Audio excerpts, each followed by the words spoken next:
যে যা বলিস ভাই, আমার ভোট পাওয়া চাই। বোধহয় সেই ভোট পাওয়ার জন্যই বিহারের কথা ভুলতে পারছেন না প্রধানমন্ত্রী নরেন্দ্র মোদী। আর তাই বিদেশ সফরে ত্রিনিদাদ ও টোবাগোতে গিয়ে বিহারের কত যে প্রশংসা করেছেন তার বলার নেই। ত্রিনিদাদ ও টোবাগোর প্রধানমন্ত্রী কমলা প্রসাদ বিসেসরকে বিহারের মেয়ে বলে ডাকলেন প্রধানমন্ত্রী। কিন্তু বিহার নিয়ে মোদীজির এত ভালো কথা কেন? নভেম্বরেই যে বিহারের ভোট, তাই তো?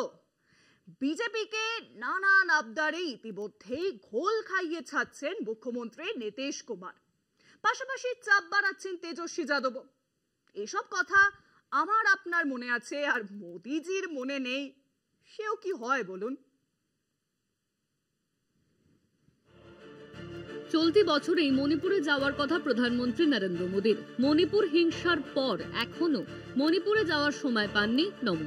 নরেন্দ্র মোদীর সরকার মণিপুরের পরিস্থিতি স্থিতিশীল বলে দাবি করলেও মণিপুর মুখ হননি দেশের প্রধানমন্ত্রী। বিরোধীরা যখন মণিপুরে হিংসা দমাতে কেন্দ্র সরকারের ব্যর্থতার দাবি করেছেন, বিরোধীদের তোপের মুখে রা কাটতে দেখা যায়নি নমোকে। এরপর পহেলগাম কাণ্ড, অপারেশন সিঁদুর নিয়ে নরেন্দ্র মোদীর সরকার ফলাও করে প্রচার করলেও হামলাকারীরা অধরা। এসসিও সম্মেলনের শেষে যৌথ বিবৃতিতে পাকিস্তানের বালুচিস্তানের প্রসঙ্গ উঠলেও পহেলগাম নিয়ে কোনো উচ্চবাচ্য হয়নি। প্রতিবাদে সাংহাই কোঅপারেশন অর্গানাইজেশন সম্মেলনে যৌথ বিবৃতিতে সই করেনি ভারত।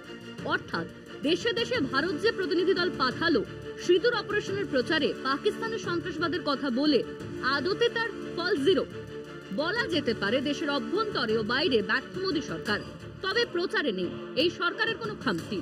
সামনেই বিহার বিধানসভা নির্বাচন, সেই কথা মাথায় রেখে প্রধানমন্ত্রী নরেন্দ্র মোদী ত্রিনিদাদ ও টোবাগোর কমলা প্রসাদকে বিহার কি বেটি বলে সম্বোধন করলেন। বললেন, বিহারের ঐতিহ্য ভারত এবং বিশ্বের গর্ব। কমলার পূর্বপুরুষরা বিহারের বক্তারে থাকতেন, তার কৃতিত্বকে স্বাগত জানিয়েছেন নমো, যা বিহার রাজ্যের মহিলা ভোটারদের জন্য একটি সূক্ষ্ম বার্তা।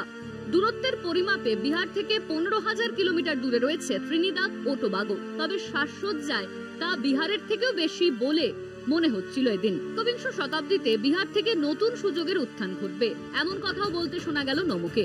অর্থাৎ বিদেশের মাটিতে দাঁড়িয়ে বিহারের ঢালাও প্রশংসা করলেন মোদী।